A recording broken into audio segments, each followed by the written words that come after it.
Olá, graça e paz, tudo bem com os amados irmãos? Estou gravando esse vídeo para comentar um fato que ocorreu comigo, na minha vida.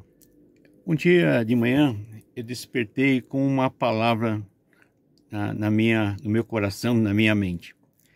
A palavra muito estranha, porque não tinha nenhuma probabilidade de estar pensando naquela palavra, naquele dia ou naqueles dias. A palavra que veio na minha mente foi Zebulon. E eu fiquei com isso na cabeça o dia inteiro. Zebulon, por que veio à minha mente essa palavra Zebulon? Não tinha lido nada a respeito de Zebulon. Não estou lendo o livro de Isaías. Isaías não tem nenhuma referência sobre Zebulon. Mas aquele ficou alguns dias no meu pensamento. Zebulon. E aí eu resolvi fazer uma pesquisa. Zebulon é filho de Jacó, é o décimo filho de Jacó, né? E é o sexto com a sua mulher Lia, ou Leia, conforme algumas tradições bíblicas que você vai encontrar lá em Gênesis capítulo 30, verso 19 e verso 20. O significado, né, conforme aí o dicionário bíblico de Zebulon, é morada no hebraico.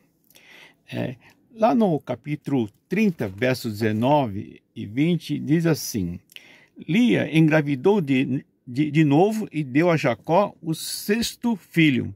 E disse Lia: Deus presenteou-me com uma dádiva preciosa. Essa palavra dádiva preciosa é que me chamou a atenção, né? Dádiva preciosa.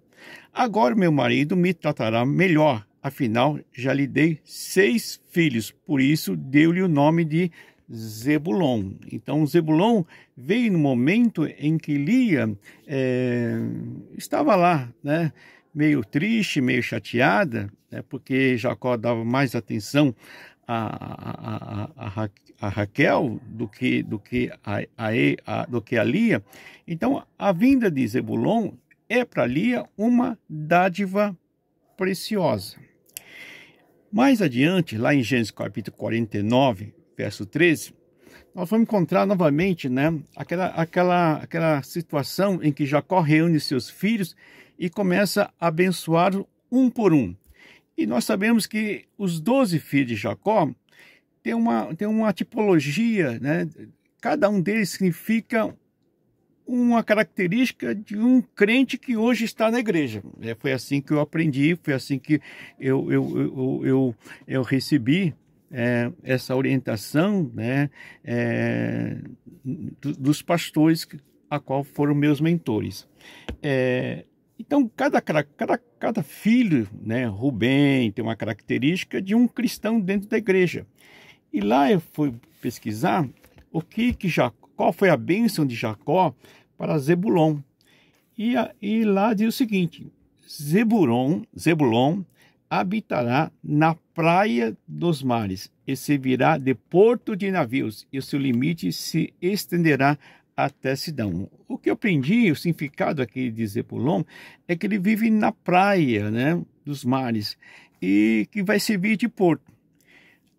Colocando isso em prática para o dia de hoje, é a tipologia de um crente que está mais ligado com as questões do mundo, porque os navios vão atracar ali ao porto, né, junto à praia de Zebulon, e ali vão ter muitas conversas, muitos diálogos, muitas informações a respeito do quê? A respeito do mundo, né? Vem notícia de tudo quanto é parte, novidade de tudo quanto é parte. Então Zebulon, por estar habitando, morando próximo à praia, né? E ali é um porto em que os navios vão atracar, então ali tem muitas passagens, né? Muitas pessoas vão passando ali, vão dialogando, vão conversando e vão informando. Então Zebulon é a tipologia de um crente que está mais informado das questões do mundo do que dentro da casa. Ele tem um pé no mundo e um pé na casa do Senhor, né? Essa é o que nós entendemos como o significado dessa bênção para Zebulon. É uma tipologia de um crente que vive no mundo, mas também tem o seu tempo, né? Um tempo reservado para o Senhor. Então, vamos dissecar mais a respeito disso.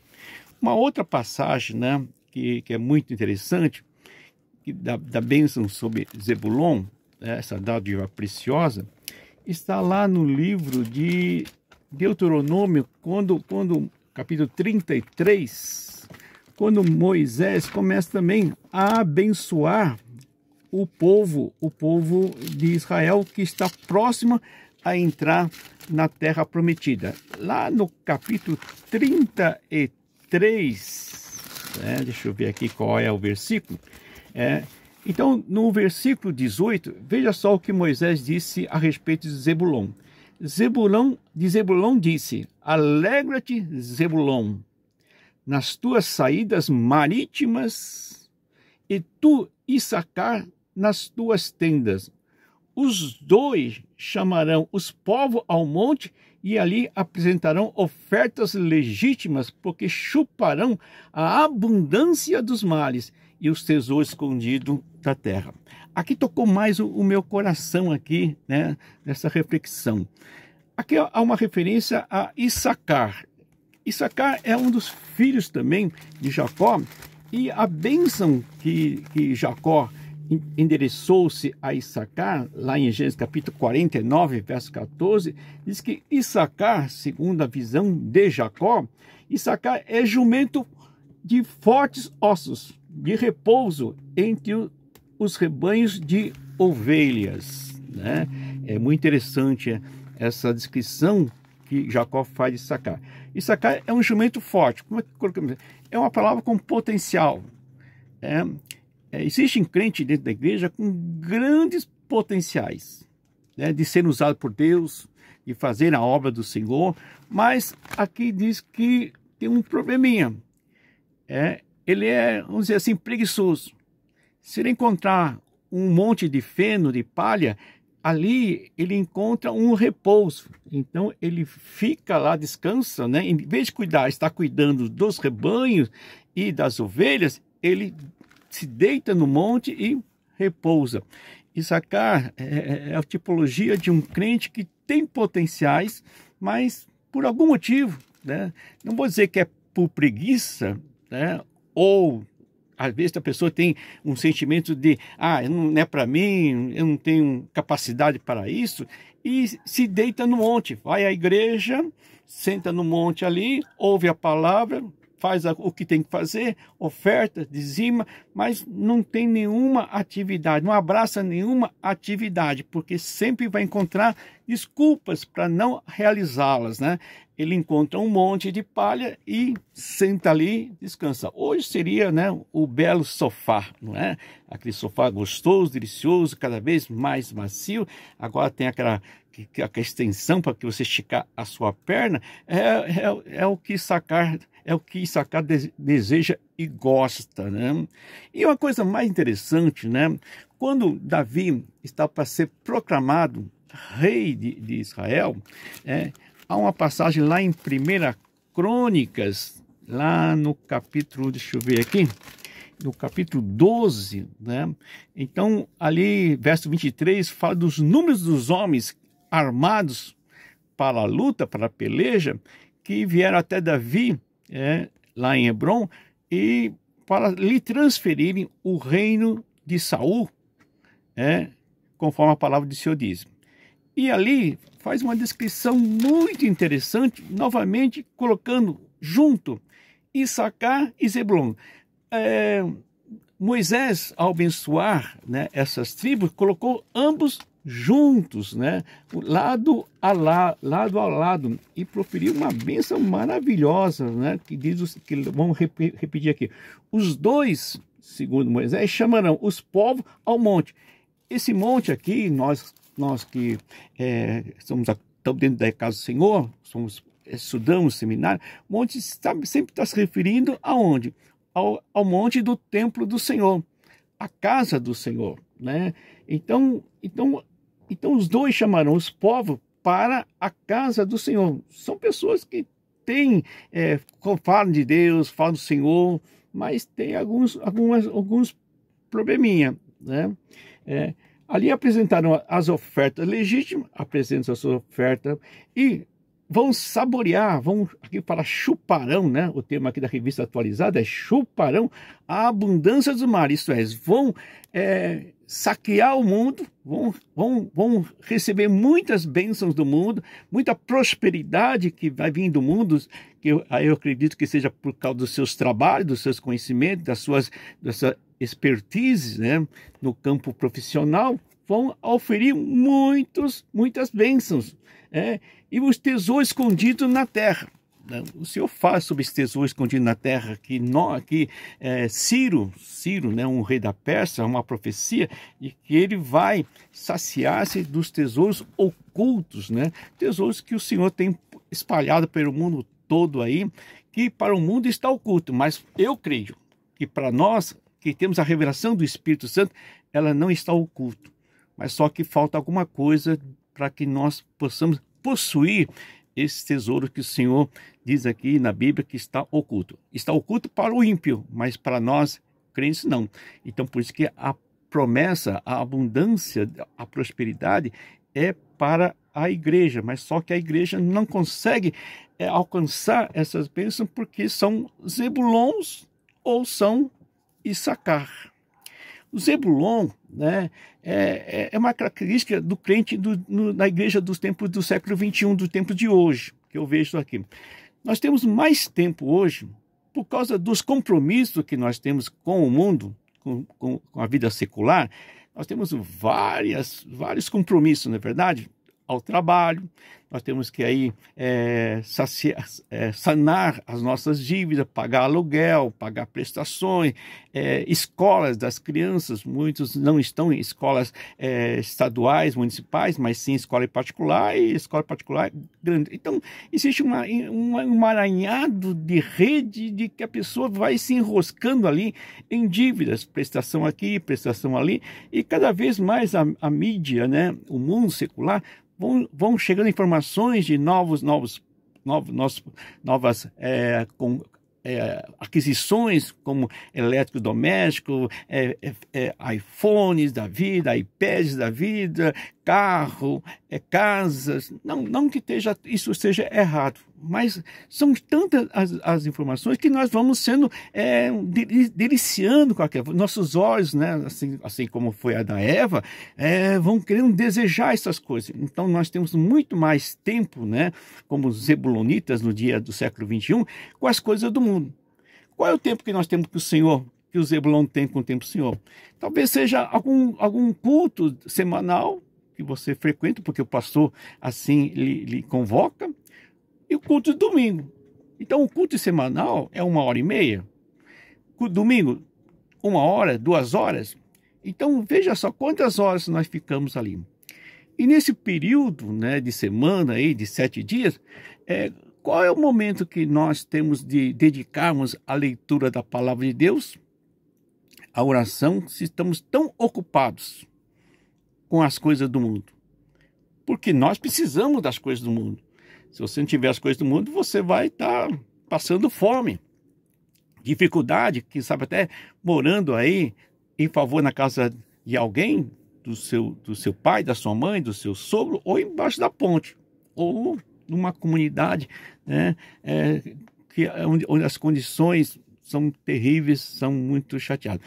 Essas pessoas que vêm em comunidades estão ali por dificuldades, né? E alguém tem que zelar por eles. Quem? Aí a Bíblia diz, né, que Deus levantou um lugar para se manifestar, para ajudar os órfãos e as viúvas. Órfãos e viúvas, né, é o que nós vemos no mundo hoje. O mundo cada vez mais, né, cria órfãos de um abandono social, da justiça social, órfãos né, de uma situação climática, órfão de uma situação aí ambiental, de política, né, vão criando, viúvas são aquelas pessoas que vão perdendo as coisas. Quantas pessoas já não perdeu alguma coisa na sua vida? Não falo, estou falando de morte, de entes queridos, mas perda de emprego, perda de uma condição social. Às vezes você tinha uma condição boa e agora tem uma condição um pouco mais difícil, né? E ainda sonha em querer alcançar aquele fator que você tinha antes desse momento de crise que você está vivendo. O mundo está em crise, tá? Então, toda essa situação é a questão do Zebulon. Zebulon tem mais tempo no mundo do que na casa do Senhor. Então eu vejo hoje, né, a membresia da igreja mais como pessoas da tipologia de Zebulon e de Issacar também. As pessoas estão ali indo para a igreja por ir à igreja, mas não assumem nenhum compromisso com a obra do Senhor, com a obra missionária, com a suprir as carências desse mundo. Eu creio que a igreja tem um papel muito importante, né, de ajudar as pessoas. Nós temos condições de ajudar, né, distribuir as nossas riquezas. E estudando ainda mais a respeito de Zebulon, meus irmãos, é uma coisa interessante. Se você ler lá em Mateus capítulo 4, né, vamos lá, Mateus capítulo 4,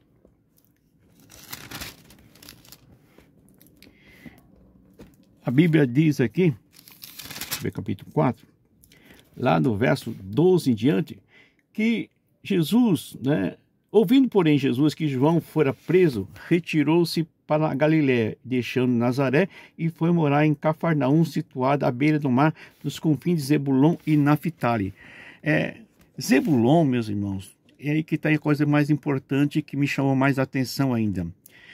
As aldeias de Nazaré, onde Jesus passou toda a sua infância ali, né, sob os cuidados de José e Maria, e também a cidade de Caná de Galileia, pertencem a Zebulon. Nazaré, onde Jesus passou a sua infância. Caná de Galileia, segundo o Evangelho de João, é onde Jesus realizou o seu primeiro milagre. E Cafarnaum é uma região onde Jesus sempre está ali exercendo seu ministério. Então, todo o ministério de Jesus Cristo foram praticamente, né, realizadas nas terras de Zebulon. Veja que interessante aqui, né? Novamente aqui, uma coisa que está me deixando apaixonado por Zebulon é isso. Zebulon faz parte, mas Zebulon também tem uma outra região que pertence a ele, que é Tiro e Sidom, né, que fica na Fenícia, que não faz parte das promessas da terra prometida do Senhor. Tiro e Sidom, meus irmãos, eu entendo o seguinte, que seja que lá, até os confins da terra, e de pregar o evangelho até os confins da terra. Então, Zebulon é onde é a igreja. A igreja hoje vive no território de Zebulon, onde os milagres vão acontecer, os milagres, onde Jesus vai ensinar a tua palavra, onde Jesus vai nos orientar a respeito de Tiro e Sidom. Isso é partir para as missões, é o que eu creio, missões, é lá fora, né? Eu sei que tem missões aqui dentro, né? Que nós podemos dizer que é um tipo de uma evangelização, né? A missão que quando falamos de missões, estamos sempre pensando lá para fora. E sempre estivermos pensando lá para fora, é Tiro e Sidom, então Jesus diz, pregar o evangelho até Jerusalém, Samaria, tal, ele diz, e até os confins da terra. Esses confins da terra é onde o apóstolo Paulo, nas suas viagens missionárias, vai visitar lá Coríntios, Éfeso, lá, que para mim simbologia Tiro e Sidom. E há profecias no livro de Isaías sobre Tiro, né? Sobre Sidom. Leia lá o livro do profeta Isaías. E fique-se no capítulo 28 de Isaías, que é um capítulo muito interessante. Então, na terra de Zebulon, Caná de Galileia, Jesus realizou o seu primeiro milagre, né? Isso é muito, muito interessante, que nos faz a refletir. E uma coisa que mais me chamou a atenção, né, que lá em 1 Crônicas, capítulo 12, quando Davi está reunindo ali as tribos para a peleja, e essas tribos vieram para consagrar Davi rei no lugar de Saul, o autor de Crônicas escreve uma coisa interessante a respeito de Issacar. Veja lá, capítulo 12, verso 32. Dos filhos de Issacar, conhecedores da época, para saberem o que Israel devia fazer. Veja só, dos filhos de Issacar, conhecedores da época, para saberem o que Israel devia saber. 200 chefes e todos seus irmãos sob as suas ordens. E aí, novamente, acompanhei lá, o Zebulon, dos capazes para sair à guerra, providos com todas as armas de guerra, 50.000, destro para ordenar uma batalha com ânimo absoluto. O que me chama a atenção aqui em relação a Zebulon é destro. Destro é a direita. E a Bíblia fala que há uma promessa à direita de Zebulon. As delícias do Senhor estão à sua destra, à sua direita. Que representa o quê? Na Bíblia fala da presença do Senhor.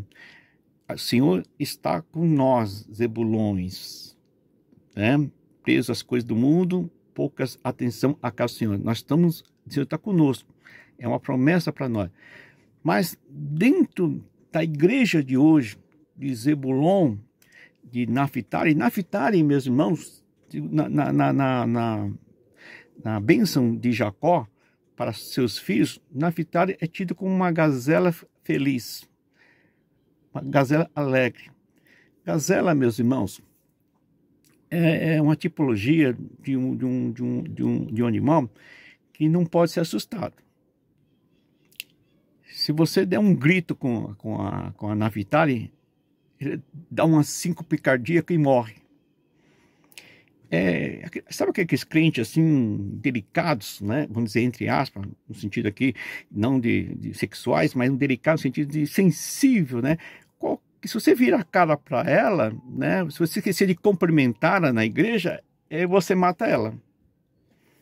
Naphtali é isso. Então, hoje nós vemos muitas pessoas feridas dentro da igreja pelo pastor, porque não cumprimenta ela, porque não vira as costas para ela, ou não dá atenção para ela, não visita. Irmãos que, sei lá, né, por algum motivo julga, condena. Tem uma série de situações que Naphtali é envolvida, que ela fica triste e morre. E se afastam da casa do Senhor, se desviam da casa do Senhor. Eu acho que as pessoas que estão desigrejadas no dia de hoje, né, ou pessoas que se desviaram, são Naphtalis, foram feridas dentro da terra de Zebulon, da terra da casa do Senhor, né?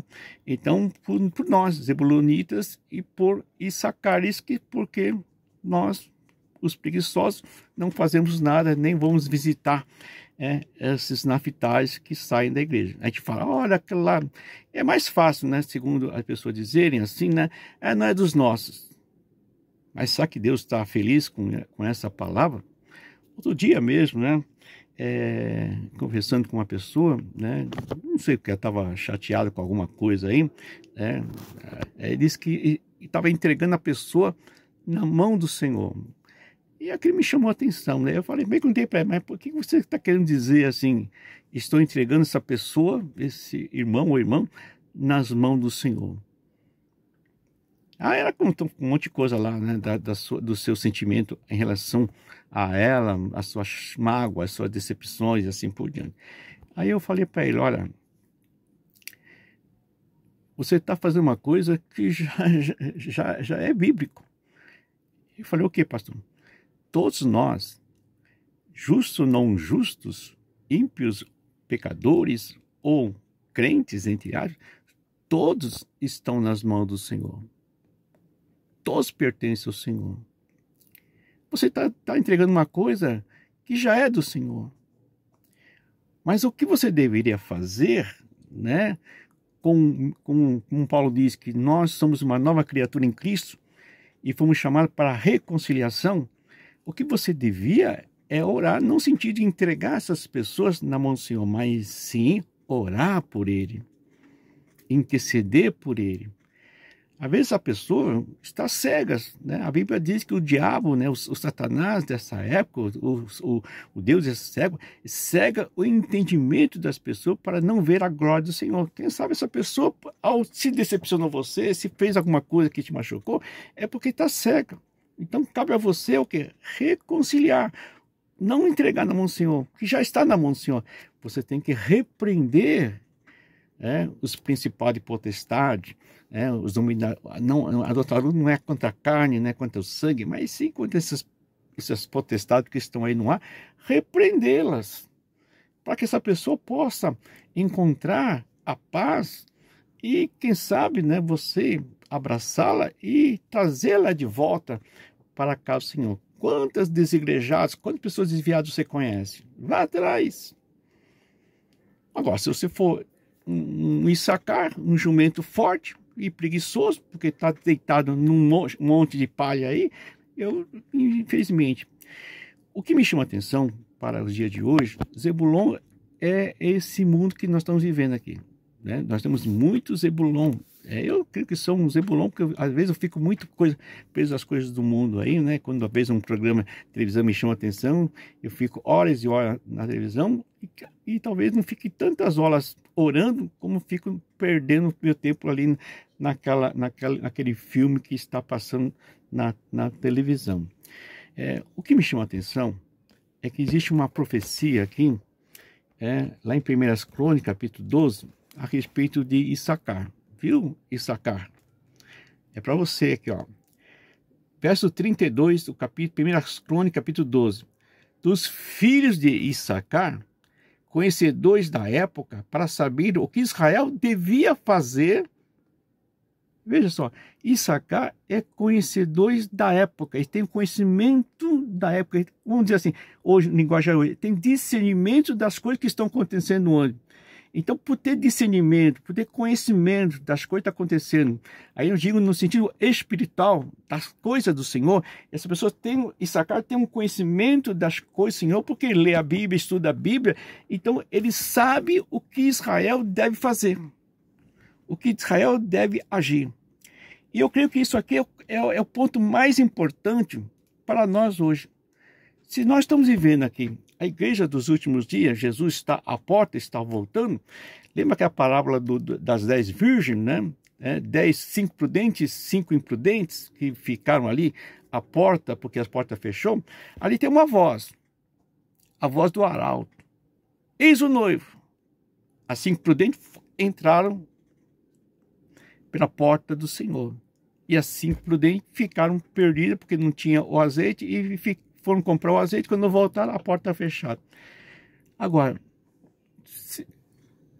colocando no dia de hoje, nós reconhecemos a voz do Senhor, a voz do arauto. E a única forma, meus irmãos, de conhecer os dias de hoje, a época que estão vivendo e como devemos agir, é conhecer a voz do Senhor. E Issacar, esse jumento forte, capaz, tem dons espirituais maravilhosos, mas é preguiçoso. Acho que Deus está falando conosco, que nós somos zebulonitas, mas também somos Issacar. A Bíblia nos dá o conhecimento da época, nos dá discernimento da época. Estamos ouvindo Deus falar através da Bíblia? Estamos ouvindo a voz do Senhor? Você reconhece a voz do Senhor? Então, pense nisso, igreja. Pense nisso, nós. Se somos mais... Nós somos zebulonitas porque vivemos num mundo que nós necessitamos suprir a necessidade da nossa família. Não tem como mudar isso. Você não vai ser um eremita vivendo 24 horas para o Senhor. Isso é impossível. Eu creio que não há ninguém que vive 24 horas para o Senhor. Então, mas dentro da igreja, nós precisamos ser Issacar, conhecedores da época, conhecer os tempos, para saber como devemos agir. E aqui, meus irmãos, eu tenho no coração que a bênção da igreja está na comunidade, está na membresia. Se as membresias começarem a se manifestar, o Issacar, revelando a nós a direção do trabalho, como devemos agir, como cada um deve agir, né? E aí testemunhando, olha, vai na igreja lá, pastor, eu tive uma revelação assim, assim, vai lá, fale, né? Eu sei que talvez encontre algum impedimento de alguns pastores, então eu digo aos pastores, deixem o povo falar, deixe o povo se manifestar, mesmo que fale besteira ali naquele momento, né? Vamos ter discernimento do Espírito, porque uma dessas, entre aspas, bobagem que as pessoas falam, possa ter aí uma revelação de como devemos agir nesse tempo que, segundo Timóteo, terão tempos difíceis, né?